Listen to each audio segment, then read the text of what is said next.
में 225 रुपए में लगेगा कोरोना का टीका। सीरम ने गेट्स फाउंडेशन के साथ किया करार।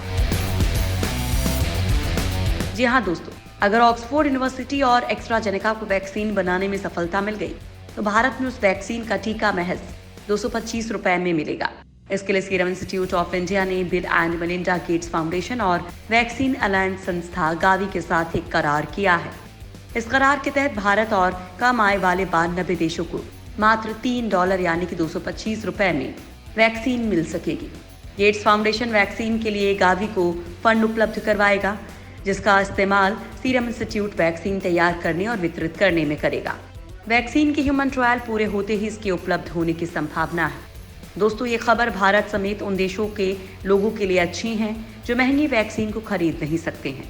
बिल और मेलिंडा गेट्स फाउंडेशन अपने स्ट्रैटेजिक इन्वेस्टमेंट फंड के जरिए गावी को $150 मिलियन अमेरिकी डॉलर की फंडिंग मुहैया करवाएगा।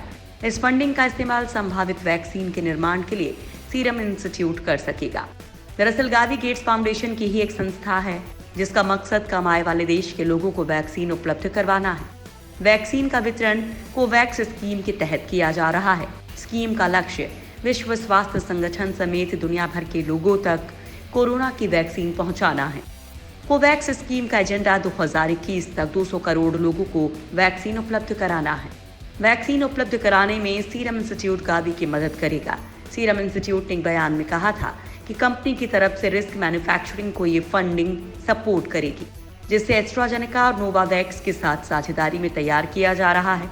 अगर इस वैक्सीन को सभी तरह के लाइसेंस मिल जाते हैं और विश्व स्वास्थ्य संगठन के मानदंडों पर खरा उतरती है तो इसे प्रोक्योरमेंट के लिए उपलब्ध करवा दिया जाएगा। जिसके बाद नोवावैक्स ने बयान जारी कर कहा था कि संभावित कोरोना वैक्सीन के डेवलपमेंट और कॉमर्शियलाइजेशन के लिए उसे सीरम इंस्टीट्यूट के साथ सप्लाई और लाइसेंस की सहमति मिल चुकी है। बेहतरीन है नोवावैक्स की वैक्सीन बनाने की तकनीक। दोस्तों, नोवावैक्स भी वैक्सीन बनाने की रेस में शामिल है। नोवावैक्स ने दावा किया था कि उसकी वैक्सीन को कोरोना वायरस के खिलाफ पर्याप्त एंटीबॉडी तैयार करने में मदद मिली है। हालांकि ये शुरुआती स्टेज का क्लिनिकल ट्रायल था। कंपनी की माने तो सितंबर के अंत तक वो बड़े स्तर पर तीसरे चरण का क्लिनिकल ट्रायल शुरू कर सकती है। नोवावैक्स ने सीरम इंस्टीट्यूट के साथ मिलकर मलेरिया की वैक्सीन तैयार की थी। सीरम ये बात अच्छी तरह से जानता है कि नोवावैक्स की वैक्सीन बनाने की तकनीक दुनिया में सबसे बेहतरीन है और शायद इसी वजह से दोनों के बीच सहमति बनी है। दरअसल सीरम इंस्टीट्यूट ऑफ इंडिया सबसे ज्यादा वैक्सीन डोज तैयार करने की क्षमता रखने वाली दुनिया की सबसे बड़ी वैक्सीन निर्माता कंपनी है। अब इस कंपनी के पास भारत में वैक्सीन के लिए एक्सक्लूसिव राइट्स होंगे। साथ ही महामारी की अवधि के लिए उसके पास अन्य देशों के लिए नॉन एक्सक्लूसिव डील होगी। हालांकि इसमें वो देश नहीं शामिल होंगे जिन्हें विश्व बैंक ने अपर मिडिल क्लास या उच्च इनकम वाला देश करार दिया है। अब तक के ट्रायल में सुरक्षित साबित हुई वैक्सीन। दोस्तों, ऑक्सफोर्ड की वैक्सीन की तीसरे चरण का ट्रायल ब्राजील, अफ्रीका और ब्रिटेन में भी चल रहा है। अब तक के ट्रायल को देखा जाए तो वैक्सीन के अच्छे नतीजे दिखे हैं। मेडिकल जर्नल द लैंसेट में छपी रिपोर्ट के मुताबिक ये वैक्सीन पूरी तरह से सुरक्षित और असरदार है। इस जानकारी के बाद ऑक्सफोर्ड की वैक्सीन फ्रंट रनर वैक्सीन की लिस्ट में आ गई है।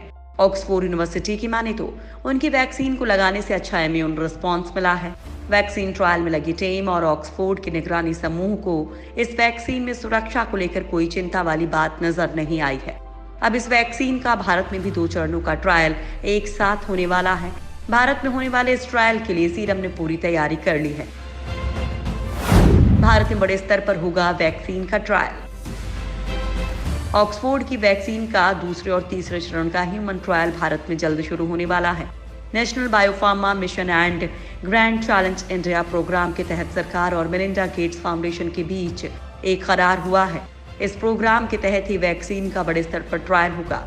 इसके लिए कई इंस्टीट्यूट सिलेक्ट किए जा चुके हैं। इनमें हरियाणा के पलवल का इनक्लीन, पुणे का KEM अस्पताल, हैदराबाद का society for health allied research and education, Chennai का नेशनल इंस्टीट्यूट ऑफ एपिडेमियोलॉजी और वेल्लोर का क्रिश्चियन मेडिकल कॉलेज शामिल हैं।